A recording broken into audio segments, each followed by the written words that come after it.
Guys, there are many ways to improve our skills, but कुछ ऐसी चीज़ें हैं जिन्हें हम ध्यान में रख के अपनी स्किल्स को, जो अपनी विल पावर वो का पावर को और भी ज़्यादा इम्प्रूव कर सकते हैं, स्ट्रॉन्ग कर सकते हैं। सो गाइस, जब भी बात आती है कि हम अपनी इंग्लिश को या अपनी स्किल्स को कैसे इम्प्रूव करें या किस तरीके से हम उसको स्ट्रॉन्ग करें, तो हमें कुछ परेशानी जैसी हो जाती है कि हम इस चीज़ को करेंगे कैसे। सो गाइस, आज हम बात करेंगे कुछ ऐसे 5 स्टेप्स की जिससे आपको बहुत ही ज़्यादा ईज़िली वे में आप इंग्लिश स्पीकिंग को सीख सकोगे। सो गाइस, सबसे पहले आ जाएगा हैव कवरेज टू से, मतलब बोलने की क्षमता। हमारी जो बोलने की ताकत है, बोलने की क्षमता है, वो बहुत ही बेटर होनी चाहिए। जैसे कि अगर बहुत ही ज़्यादा ऑडियंस है, अगर आपको माइक पे बोलना है तो आपको बिना हेजिटेशन के कॉन्फिडेंस के साथ बोलना पड़ेगा। इस चीज़ के लिए हमें अपने विल पावर को स्ट्रॉन्ग करेंगे। तो हमें ये चीज़ हम मतलब कि अगर मैं अपनी लाइफ में बताऊँ तो मैंने मिरर के सामने, अगर आपको अपने कॉन्फिडेंस को बढ़ाना है तो आप मिरर के सामने खुद के साथ बोलिए, इंग्लिश में बोलने की कोशिश करिए।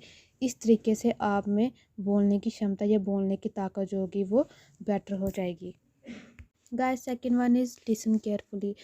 हमें किसी भी चीज़ को या किसी भी टॉपिक को, या कोई हमें कुछ बोल रहा है, हमें उस चीज़ को बहुत ही केयरफुली सुनना है। अगर हम किसी के साथ बात कर रहे हैं, कम्युनिकेट कर रहे हैं, तो जब तक हम उसको केयरफुली नहीं सुनेंगे तो हम उसको आंसर भी उस तरीके से नहीं दे पाएंगे। सबसे पहले ये मोस्ट इम्पॉर्टेंट स्टेप है कि हमें हर चीज़ को केयरफुली सुनना है।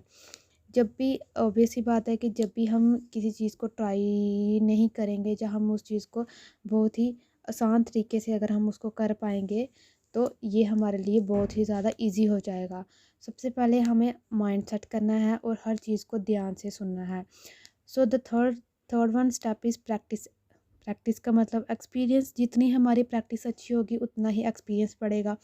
बार बार प्रैक्टिस करने से हमें क्या होगा कि हमारी विल पावर और स्किल्स जो है वो स्ट्रांग हो जाएंगी।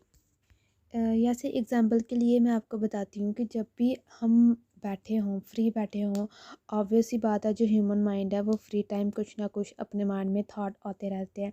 तो हम क्या करेंगे गाइस, जब भी हम अपने माइंड में ये थॉट लाएं, कुछ ये ऐसे कुछ थॉट आए, तो हम क्या करेंगे, उस चीज़ को हम अपने माइंड में ये ट्रांसलेट करेंगे कि अगर मैं ये सोच रहा हूँ तो मैं इंग्लिश में अगर इसको ट्रांसलेट करूँगा तो मैं किस तरीके से कर पाऊँगा।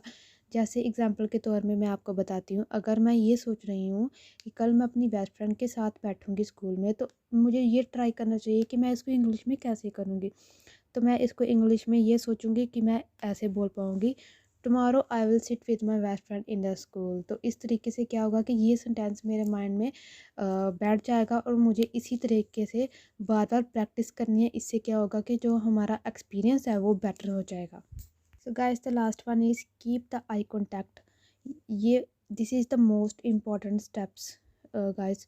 अगर हम किसी के साथ बात कर रहे हैं तो जो आई कांटेक्ट है ये बहुत ही ज़्यादा इम्पोर्टेंट है।